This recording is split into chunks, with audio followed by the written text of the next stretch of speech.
Amen.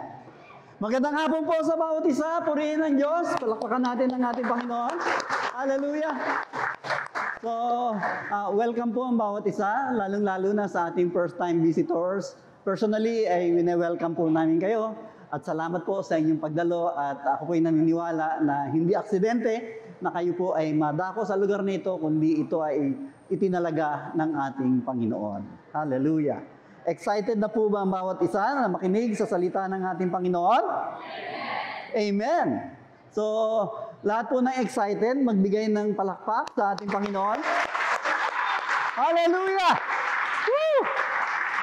Praise the Lord! Hallelujah! So, salamat sa Diyos. Ang pag-uusapan po natin ngayon ay may tema na eyewitness. So, hindi po yan yung palabas sa Channel 7. Wala po ako ini-endorse, kundi ito ay patungkol sa Panginoon at patungkol sa atin kung ano ang ating gagawin. Kaya eyewitness. Alam niyo po, may panawagan ng Panginoon na sa bawat isa na kanyang tagasunod na i-share o ibahagi ang magandang balita, the good news. Alam niyo po, bilang followers ng ating Panginoon, sino po ang followers ng ating Panginoon? Amen, amen. We are called to share. We are called to witness the good news of our Lord Jesus Christ. So, tinawag tayo para ipahayag ito, ang buhay ng ating Panginoon, ang kamatayan, ang kanyang muling pagkabuhay sa mundong ibabaw na ito, na kung saan ay papaalalahanan po tayo na kung saan ay we have been empowered by the Holy Spirit. So, ang bawat isa sa atin ay in-empower ng Holy Spirit. Ito po sinasabi kasi niya sa Acts 1, verse 8. Sabayan niyo po ako. Sabay-sabay po tayo. But you will receive power when the Holy Spirit comes on you. And you will be my witnesses in Jerusalem and in all Judea and Samaria and to the ends of the earth. Father, once again, we humbly come before you and we thank you. Let your Holy Spirit sink deep within our spirit, O God. At ikaw po ang patuloy na mag-convict, ikaw ang patuloy na mag-comfort, ikaw ang patuloy na maitaas at magturo sa bawat isa ng mga bagay na dapat naming isagawa. Kaya't ibinabalik namin ang lahat ng papuri sa pangalan ng aming Panginoong Hesus. Amen and amen and amen. Amen. Sabi po sa ating binasa, but you will receive power when the Holy Spirit comes on you. Kaya ito po, ang talatang ito ay para sa iyo. Lingunin niyo po inyong katabi, sabihin niyo po, para sa iyo yan. Para sa atin yan. Amen? Yes, para po sa atin yan. Same Spirit, same Lord, same need. And what is that need? Ano po ba yung need na kailangan? People need the saving grace of our Lord Jesus Christ.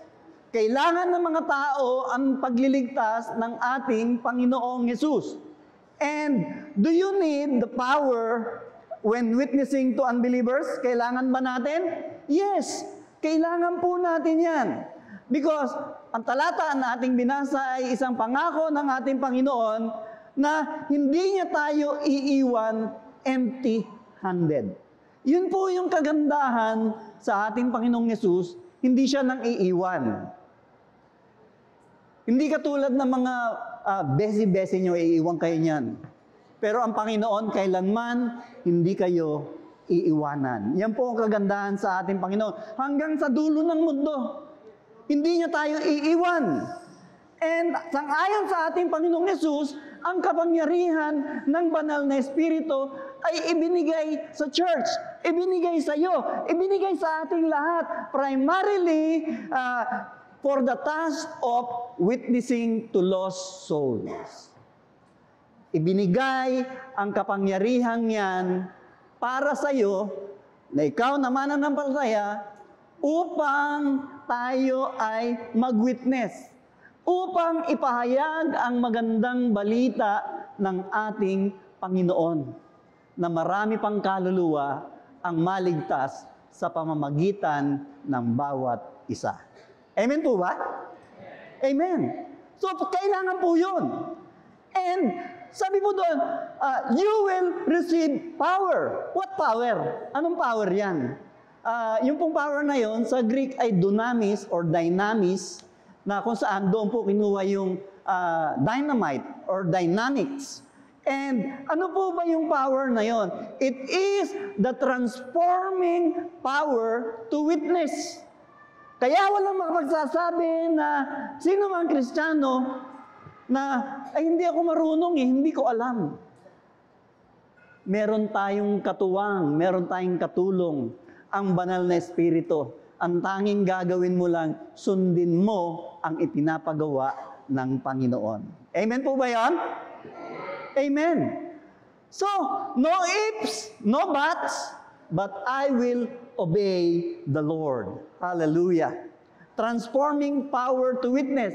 Ano ba yung mga power na yun? Because that power comes from the Spirit of God. That power that opened the blind eyes, that opened the hearts of unbelievers, that power that healed the sick, that raised the dead, that power is from God. Amen? So, ang sabi ng salita ng Diyos, you will receive power. That power from the Holy Spirit that lives in you can abide in you forever. By the time you receive Jesus Christ, the Spirit of God is in you already. Pero ang kagandahan, mga kapatid, habang tayo ay lumalago sa ating pananampalataya sa Panginoon, tinuturuan tayo, nasa akin pala ang banal na Espiritu. Marami palang itinuturo ang banal na Espiritu sa buhay ko. And we must be so receptive, sensitive, discerning sa ating buhay pananampalataya na mayroon palang banal na Espiritu na tumutulong sa atin. Sabi ng ating Panginoong Jesus, apart from me, you can do nothing. Which is correct. Maliban na ang Panginoon ay sumasa atin, wala tayong magagawa. And speaking of this power, what can this power do to you? Ano ba magagawa ng kapangyarihang ito? Christians are empowered to do mission. Meron kang misyon na umabot ng kaluluwa at ipahayag ang pagliligtas ng ating Panginoon. Lingunin mo katabi mo, may misyon tayo. May misyon tayo. Gagawin natin to. At hindi lamang magmisyon, ibig sabihin, to evangelize the world, to proclaim the good news of our Lord Jesus Christ. Ano ba ang utos ng ating Panginoon? Go and make disciples of all nations. Go and preach the gospel to all creation. So merong paghayo, ibig sabihin ang Kristiyano, buhay.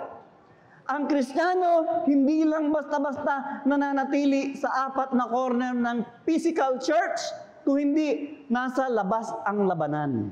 Sabi mo sa katabi mo, nasa labas ang labanan. Dahil nandoon ang maraming tao na nangangailangan ng pagliligtas ng ating Panginoon. Amen po ba yan? And we need to witness. Kailangan po nating maging witness.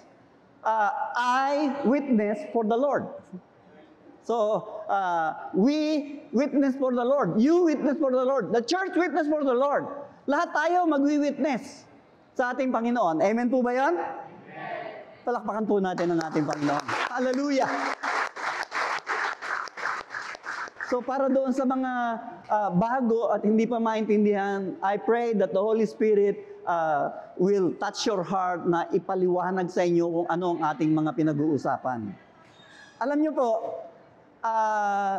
sa Valenzuela ay mayroong 33 barangays. Valenzuela City has 33 barangays and a population of, according to PSA census of 2020, ang Valenzuela ay mayroong 700,000, more or less, 714,000 residents o population. And do you know which is the biggest barangay in Valenzuela? Anyone who knows the biggest barangay in Valenzuela? Ang biggest barangay po ng Valenzuela ay itong Genti de Leon. Barangay Genti de Leon. That is the biggest barangay in Valenzuela with a population of 57,617 in 2020 and a household of 14,545. So household, yan po. Kaya we are at the heart ng pinakamalaking barangay dito sa Valenzuela na marami tayong aabutin. Amen? Sabi mo sa katabi mo, may tatrabahuhin tayo. Amen? Tatrabahuhin natin maraming kaluluwa para sa Panginoon. Palakpakan natin ang ating Panginoon. Hallelujah! Hallelujah! Glory to Jesus! Alam niyo po, sa konteksto ng talata na ating binabasa, ay dito po ay ipinahayag, it is the power of God for the disciples to preach the gospel, to preach the word, perform signs and wonders or signs and miracles. Kaya nga, as a testimony or as a witness to the power and authority of God's word. So yun talaga ang gagawin natin magwi-witness. That's why kung narinig nyo kanina, ang outreach ay talagang nangangalampag sa ating lahat na sumama, makiisa, sumama sa pagbabahagi ng tracts na nagsasabi, Jesus died to give you hope. Kaya ang maging isang kabahagi doon ay isang malaking pagpapala sa ating Panginoon dahil ipinapahayag natin ang pagliligtas ng Panginoon. Or whoever na kasalamuhan natin ay maipahayag ang pagliligtas ng ating Panginoon. When our Lord Jesus Christ, sabi niya sa Mark, go into all the world and preach the gospel. Sabi niya, humayo kayo sa sanglibutan at ipahayag ang magandang balita. Ang sino mang whoever believes and is baptized will be saved, whoever does not believe will be condemned. And sa verse 17, ang sabi ng ating Panginoong Yesus, and these signs will follow those who believe. Ito daw ang mga palatandaan doon sa mga mananampalataya. They will cast out demons, they will drive out demons, they will speak in new tongues, they will pick up snakes with their hands, and they will drink poison, and nothing will happen to them. And they will lay their hands on the sick, and they will be healed. Kaya, yun po, yung kapangyarihan ng Diyos, those are the manifestation of the Lord. When we go and preach the gospel, the signs will follow. These signs, yung po yung nag-empower, ang Holy Spirit ang nag-empower sa atin to do those things. Amen? So, hindi po natin kayang mag-isa yun, hindi kaya ni Pastor, kundi sa tulong at kapangyarihan ng banal na Espiritu na sumasa atin, being believers, we are empowered by the power of the Lord Jesus Christ. Kaya nga po, sabi ni Paul, sa Romans, sabi niya, but if the Spirit of Him who raised Jesus from the dead dwells in you. Pakinggan niyo pong maigi ito. Kung ang Espiritu ng Diyos na bumuhay sa ating Panginoon Kristo ay nananahan sa inyo. Kung nananahan sa inyo, sabi niya, He who raised Christ Jesus from the dead will also give life to your mortal bodies through His Spirit who dwells in you. Siya na bumuhay sa ating Panginoon Kristo ang magbibigay din naman ng buhay sa ating lupang katawan na namamatay sa pamamagitan ng kanyang Espiritu na nananahan sa iyo. Sabihin mo sa katabi mo, nananahan ang Espiritu sa iyo. So, anong ibig sabihin nun? We are empowered. Habang tayo ay nagtitiwala, nagre-rely sa guidance ng Holy Spirit para sa ating kalakasan, we are making, or you are making a lasting impact to the world for God's kingdom. Dahil nananahan ng banal na Espiritu sa ating buhay, sa iyo, for you to understand and to know that the Spirit of the Lord is in you. Therefore, you are empowered. We have been empowered by the Holy Spirit, which is in us. Amen? Amen. Kaya, ang mga Kristiyano na empowered, may impact. Sabi mo sa katabi mo, may impact. Amen?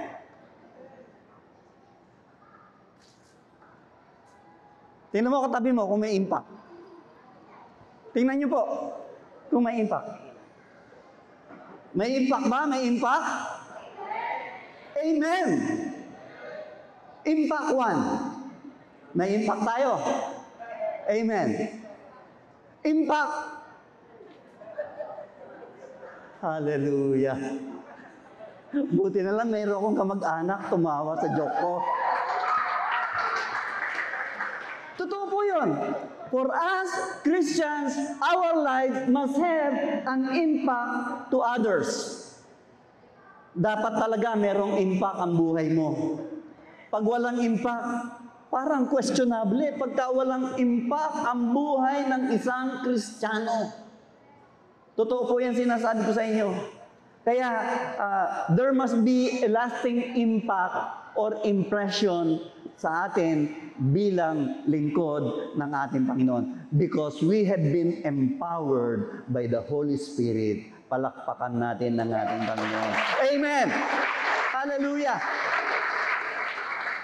So being empowered by the Holy Spirit, we now become witnesses for Christ. Again, the word says, but you will receive power when the Holy Spirit comes on you, and you will be my witnesses. You will be my witnesses. Amen. Pag sinabing witness, bago yon, witness tayo ha. Witness tayo ng Lord. Bakit ba ang Church of God ay nangangarap sa vision ng ating leader for a born-again Pilipinas? Amen. Bakit ba tayo nangangarap? Pastor, suntok sa buwan yan. No, amen? Dahil mayroong pinapangarap ang leadership ng COG that one day, tayo ay kabahagi para sa born-again Pilipinas. Amen? And ang ating church, nangangarap din na tayo ay, meron tayong tinatawag na Vision 700. So how can we achieve that? Alam niyo po, magagawa natin yan, it will start from you. Sa atin mismo, mag-uumpisa. Kung magwi-witness ka ng kahit isang kaluluwa sa loob ng isang buwan, isa lang, at isasama mo sa iglesia, doble na itong crowd na to. Amen? That is, if all of us will do the task of proclaiming or witnessing for the good news of our Lord Jesus Christ. Isa lang. And what is the purpose of being empowered? May layunin. Bakit kailangan tayo empowered? We need to be empowered because for us to be a witness or for us to be witnesses for Jesus. Amen? Ang hindi lang naman pa makaka-witness ay yung hindi pa nakakilala sa ating Panginoon. Pero ikaw na nakakilala sa ating Panginoon, hindi pwede na hindi ka mag-witness. Hindi pwede na hindi mo ipagsabi ang ginawa ng Panginoon sa buhay mo. Amen? Hindi pwede. Hindi pwede. Kasi sabi niya, but you will receive power when the Holy Spirit comes on you. The question is, dumating na ba ang kapangyarihan ng banal na Espiritu mo sa buhay mo? Amen. And what is a witness? Ano ba yung witness na sinasabi? What it is to be an effective witness. Alam niyo po, for us to be an effective witness, number one, an effective witness tells what he knows. Sinasabi niya, ibinabalita niya kung ano yung nalalaman niya. Ibinabalita niya kung ano ang natanggap niya sa ating Panginoon at ibinabahagi niya sa iba. Ano bang tinanggap natin sa ating Panginoon? Tinanggap natin ang regalo ng buhay na walang hanggan. Kaya excited siya na ipahayag ang regalo ng buhay na walang hanggan sa iba. Purihin ang ating Panginoon Diyos. Amen. That's why all of us Christians must always be excited. A church must be excited to proclaim the good news of our Lord Jesus Christ. Kaya tingnan mo dito sa ating kalagitnaan, walang nakasimangot, lahat nakangiti. Amen. Amen. Dahil yung joy na nasa puso natin, ang sabi kasi ng Biblia, kung ano ang laman ng puso, siyang bukang bibig. At kung ano ang laman ng puso, magmamanifest yan sa ating muka. Pag malungkot ang puso, malungkot ang muka. Maniwala ka sa akin. Pag nag-grip ang puso, malungkot ang aura mo. Pero pag may galak ka sa Panginoon, lagi kang masaya dahil sa ating Panginoon. Amen? Amen! Kasi an effective witness tells what he knows. Ano ba ibig sabihin nun? A witness is one who has heard or seen something. Seen or heard something. A witness is the one who furnishes evidence. And a witness is anyone who cooperates with the Holy Spirit in telling others about Jesus. Lagi kang nakikipag-cooperate sa Holy Spirit because you know to yourself that you can do nothing. Hindi ka bibigyan ng boldness, hindi ka bibigyan ng tapang, hindi ka bibigyan ng lakas ng loob na maibahagi sa iba ang magandang balita kung wala ang tulong ng banal na Espiritu. Amen? Ilang halimbawa sa Book of Acts, wherein they witness para sa Lord. Sabi sa Acts 2:32, God has raised this Jesus to life, and we are all witnesses of it. Sabi ng mga disciples, ang Diyos ang bumuhay sa ating Panginoon Kristo na mabuhay at kami ang mga saksi sa bagay na ito. Isa pa, sabi niya, sabi ng mga alagad, you killed the author of life, but God raised him from the dead. We are witnesses to this. At marami pang iba. Kaya, pag susumahin mo, yung mga alagad, sila yung unang mga witness ng ating Panginoong Jesus. Because of the 12, Christianity has come to our generation. Palakpakan natin ang ating Panginoon. Sila na mga unang alagad na binuwis ang kanilang buhay. Alam naman natin yung the 12 disciples na hindi naging madali ang kanilang buhay at hindi rin naging madali ang kanilang kamatayan. Merong ipinapako ng patiwarik, merong hinahati ang katawan, nilalagari sa dalawa, at kung ano pang pahirap ang naranasan ng mga unang alagad. Kaya salamat sa mga alagad ng ating Panginoon na nagpatuloy na ipahayag ang pagliligtas ng ating Panginoong Jesus. Hallelujah! Glory be to Jesus! Glory be to Jesus! Kaya pag sinuma natin, a witness is a person who tells the truth about Jesus Christ. So, you tell the truth about Jesus Christ. And the disciples testified. Sabi nga, we are all witnesses to this. Kaming lahat ay saksi dito. Kaya they testified the truth of the resurrection of our Lord Jesus Christ. Kaya salamat sa Lord siya'y nabuhay, siya'y namatay, at pagkatapos na ikatlong araw, siya'y nabuhay na maguli, at pagkatapos umakyat sa langit, at ngayon ay nasa kanang luklukan ng Diyos na nanalangin para sa atin. Purihin ang ating Panginoon. Hallelujah! Hallelujah! Alam niyo po, being a witness, sometimes ginagawang komplikado ng marami. You don't have to be a theologian to witness for Christ. Kahit isang bersikulo yung alam mo, pero nagmula sa puso mo kung paano ka niligtas ng ating Panginoon, pwede kang mag-witness sa iba. Hindi naman ang pagtatalunan ay ano ang laman, kabisado mo nga ang buong Biblia, pero hindi mo namang ito isinasagawa, baliwala. Pero kung may alam kang 1, 2 talata, pero sinusunod mo ang ipinapagawa ng Panginoon, makakawin ka ng kaluluwa para sa Diyos. Hallelujah! Sige po, sa Diyos po ang papuri. Hindi naman natin kailangan mag-Bible school pa. Sabihin mo, teka muna, magpapalipas muna ako ng 4 na taong sa Bible school para makapagbahagi ako ng pagliligtas ng ating Panginoon. You don't need that. Bible school is good. Pero yung pagbabahagi mo, it is now.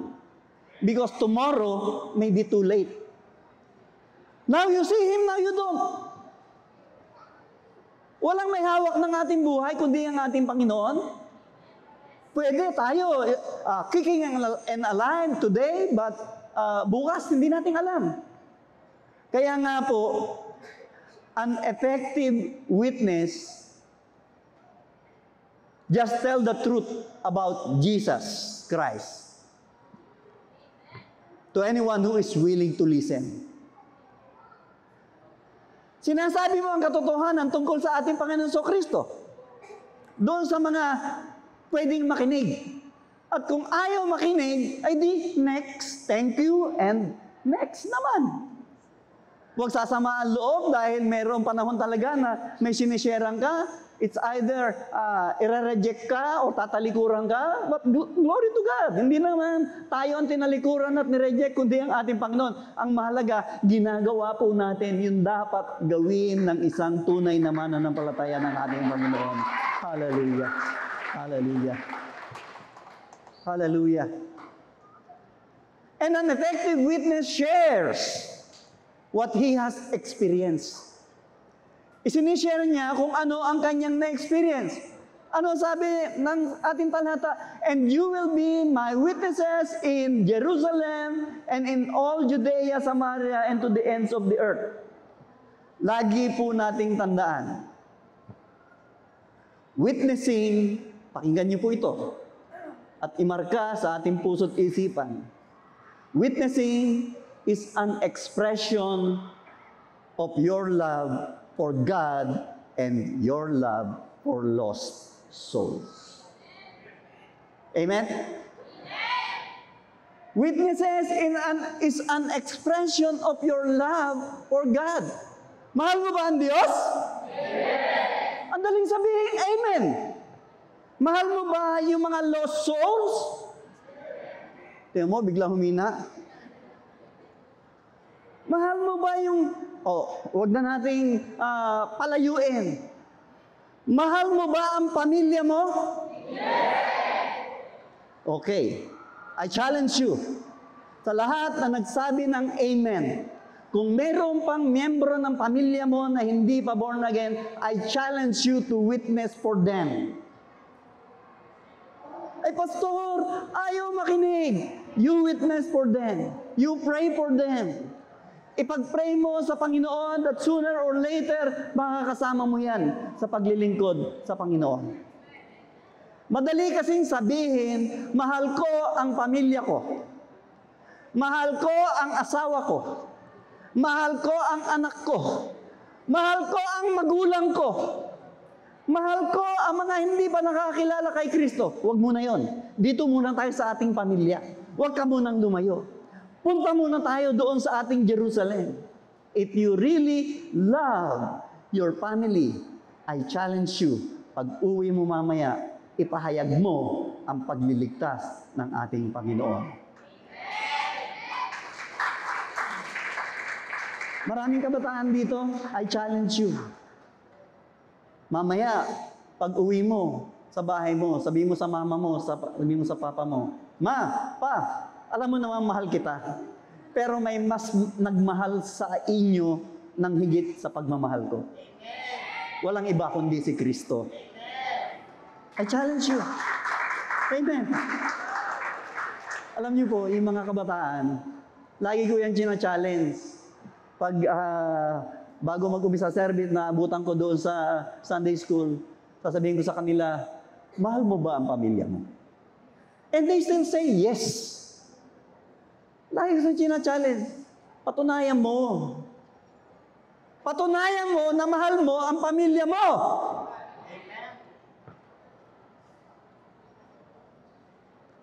Because when you witness, everything you have to do is just do it. Parang Nike, no? Just do it. Just do it. And the Holy Spirit will help you. Ang banal na Espiritu ang tutulong.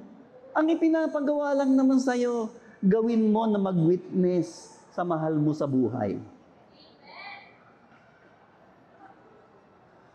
Born Again Pilipinas starts with you. Amen. It starts with you. It starts with your family. Kaya kahit man lang katiting ng part ng Born Again Pilipinas, ilang ang populasyon ng Valenzuela City, 700,000 plus. Last 2020, according to PSA, kahit man lang born again 700 tayo, praise the Lord, hallelujah. Glory to Jesus. Alam niyo po, pag anak ang na-born again, ang porsyento na madadala ang kanyang pamilya sa Panginoon is only 3.5% pag anak.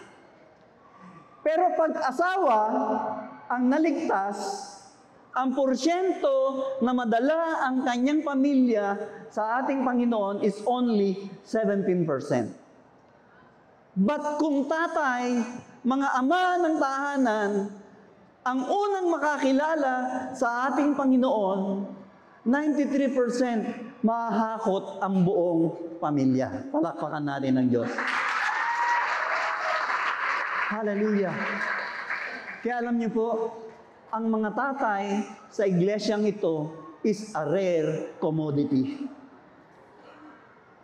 Kaya, kailangan ng mga kalalakihan sa iglesia dahil sila ang mag-iimpluwensya sa kanilang pamilya na silang lahat ay maglingkod sa ating Panginoon. Amen? Amen. Mga kapatid, kahit katiting na porsyento lang doon sa Born Again Pilipinas, magawa natin para sa ating lungsod ng Valenzuela. Amen. Praise the Lord. It starts with you. Kaya nga po, ang maganda sa ating pag-witness sa ating Jerusalem at sa Judea at Samaria, ang sabi ni Jesus doon sa dulo, until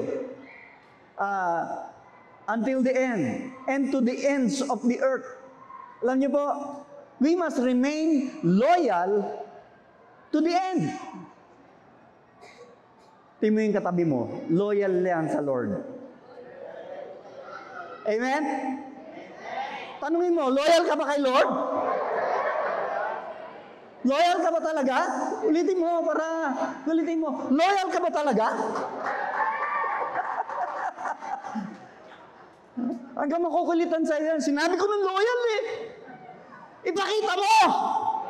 Na loyal ka sa Lord! Amen! Woo! Praise the Lord! Hallelujah! Alam niyo po kasi, an empowered witness remains loyal to Christ until to the end of the earth, even up to the point of death. Kaya nga meron tayong shoutout, patay kung patay sa paglilingkod sa ating Panginoon. And I pray na talagang ito ay mangyari sa ating henerasyon, na gagawin nating lahat para sa ating Panginoon na makapagdala ng mga kaluluwa para sa Diyos. Hallelujah. Hallelujah. Woo! May the power of the Holy Spirit give us the boldness and the confidence and the strength and the wisdom needed to share our faith. Bigyan nawa tayo ng Panginoon ng boldness. Because as we rely to the Spirit's guidance and strength, we can make, sabi ko nga kanina, pag nag-rely tayo sa Espiritu ng Diyos, we can make a lasting impact for God's kingdom unto the ends of the earth. Amen? Sabi ni Jesus kasi, ang manatiling tapat hanggang wakas ang siyang maliligtas, purihin ng Diyos. And let me challenge you, mga kapatid. Si-share ko lang sa inyong, ano bang klaseng puso meron ng ating Panginoong Hesus? Ang ating Panginoong Hesus ay, He has a heart of compassion. Compassion. Sabi ng aklat ng Matthew, but when He saw the multitudes, ibig sabihin, nakakakita siya ng maraming tao. Our Lord Jesus Christ was moved with compassion. He was moved with compassion for them because they were weary and scattered like sheep having no shepherd. Sila ay lupaypay, sila ay nagkalat tulad ng mga tupa na walang pastol. Dahil kaya nga ang ating Panginoong Yesus, He was moved with compassion. And then He said to His disciples, the harvest truly is plentiful, but the laborers are few. Therefore, pray with the Lord of the harvest, plead with the Lord of the harvest to send out workers for His harvest. Mga kapatid, yung harvest na yon, unahin mo yung Jerusalem. Unahin natin pamilya natin. Again, I challenge you, unahin natin ang pamilya natin. Kung sinasabi mong love mo ang pamilya mo, pero hindi mo ginagawa na mag-witness ka sa kanila, sasabihin sa iyo ng katabi mo, sinungaling. Sabi mo, love mo pamilya mo. Ipakita mo ang pagmamahal mo sa pamilya mo. May kausap ako? Amen, amen, amen. Ipakita mo ang pagmamahal mo sa pamilya mo. Again, in Romans 1 verse 16, this is a challenge for every one of us. When Jesus saw the multitudes, He was moved with compassion. And in Romans 1:16, sabi ni Pablo dito, sabi niya, For I am not ashamed of the gospel because it is the power of God for salvation, to salvation of everyone who believes, first to the Jews and then to the Greeks. Sabi niya, I am not ashamed of the gospel. Hindi ko ikinahiya ang magandang balita dahil ito ang kapangyarihan ng Diyos sa kaliligtas ng bawat isa na mananalig sa Kanya, purihin ang Diyos. Kaya dapat ang Kristiyano hindi mahiyain. Dapat yung walang hiya. Ibig sabihin, hindi nahiya. Hindi yung walang niyang gumagawa ng masama. Walang hiya. Medyo malambing sa dulo. Hindi yung walang hiya. No? Walang hiya. Ibig sabihin, hindi nahihiya. Hindi mahiyain. Tingnan mo katabi mo kung mukhang mahiyain. Amen? Tandaan natin, sabi ni Paul, I am not ashamed. We are the eyewitness of the Lord. I witness, you witness, we witness, the church witness. I witness for Christ. Amen? And I am not ashamed. Woo!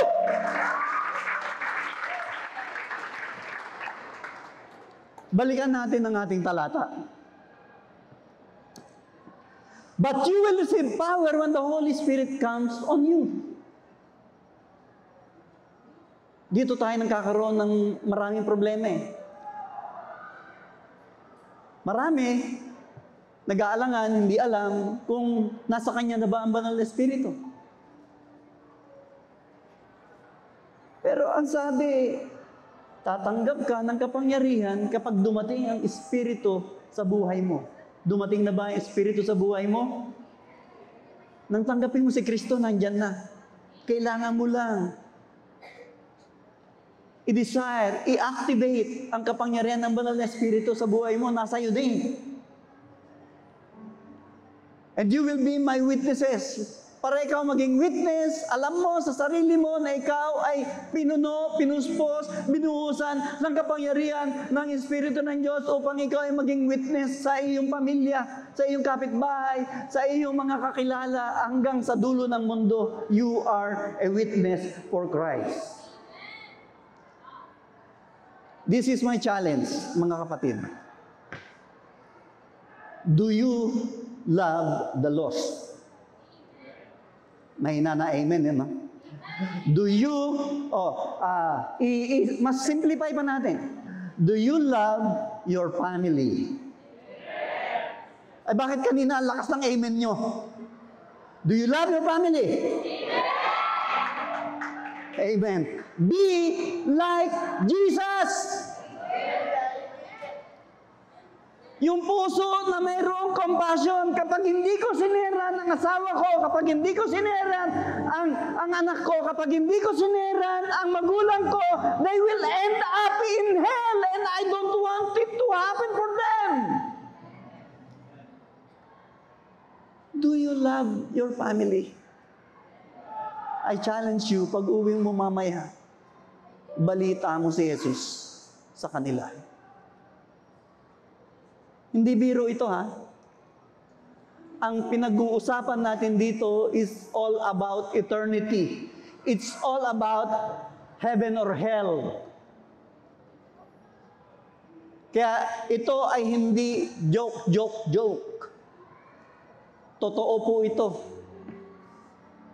Spiritual ang labanan. If you love your family, be like Jesus. Are you ashamed? Nahihiya ka ba? Be like Paul. Kahit si Paul hindi nahihiya. I am not ashamed of the gospel, for this is the power of God to salvation of everyone who believes. Hindi ko ikahihiya ang magandang balita. I beseech you, my brothers and sisters, namamanik ako sa inyo. Be like Paul. Mahal mo pamilya, hindi ka mahihiya. Empowered Christians, as empowered Christians, sasabihin mo sa sarili mo, I witness for Christ. Amen? Why? Yes, because I am empowered. We are empowered by the Holy Spirit. And nothing can stop us now to witness for Christ. Amen. Amen.